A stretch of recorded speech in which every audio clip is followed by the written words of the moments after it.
Hi, my name is Tony Miller. I want to tell you about something that was one of the most remarkable answers to prayer that I personally have ever been able to be a part of.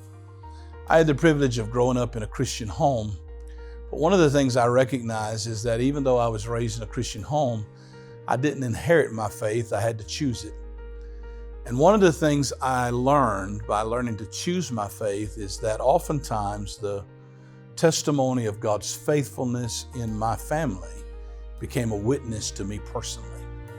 When I was just a small child, my father owned a lumber business, a logging operation here in America.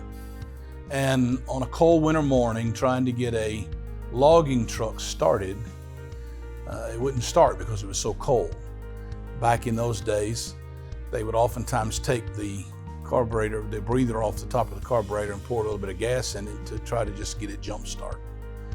So my dad that morning opened the hood of the truck and began to pour a little bit of gasoline in, but he was holding the gasoline in his hand and he hollered for his brother to come to him. And his brother was in the truck and he thought he had give signal for him to hit the starter. So he hit the starter, and when he did, the engine on that truck blew up, literally backfired. A ball of fire came up out of the carburetor and it ignited the can of gas in my dad's hands and it blew up all over my father. As a result, my dad fell off the truck, obviously in a flame of fire. My uncle got out of the truck and began to try to pat him down to stop the fire because it was cold, it was winter, he had on leather gloves, and everywhere he would hit my dad, skin would just pull off of his body. We lived just outside of Washington, D.C. at that time, and so they took my dad, rushed him to the hospital. And when my father got to the hospital, skin was hanging off of his face, his ears were gone. It was just even a miracle if he was going to be alive or not. He had severe burns over all the upper half of his body. And as he was taken into the emergency room, doctors began to come and prepare my mother for what they thought was the worst. And one doctor said to my mother, Mrs. Miller, you need to prepare yourself because your husband is going to, if we can save his life, he's going to be like a monster the rest of his life. There's not enough skin grafts that can be done. There's nothing we can do. You need to prepare yourself for the worst. They wrapped my dad up really like a mummy. They left 2 eyes open and a place for his mouth. In those days, they didn't treat burns the same they do today. And they left, and my mother went over to speak to my dad.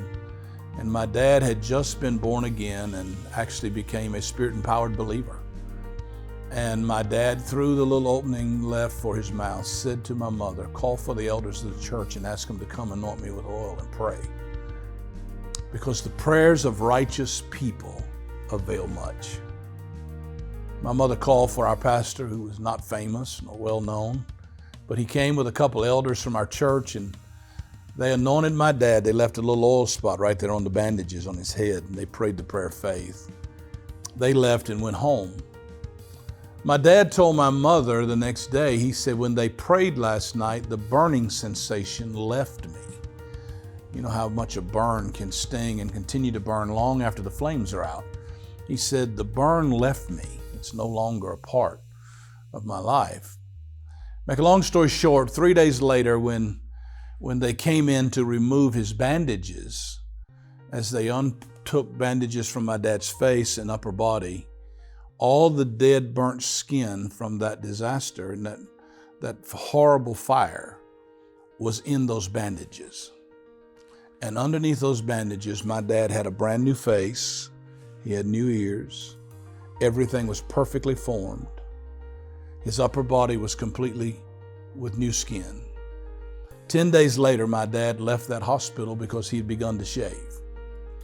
My dad died at almost 80, and even in his old age, my dad had skin that was much like a baby's skin. It was a miracle. I'll never forget that because it marked our family that the God of heaven answers prayer.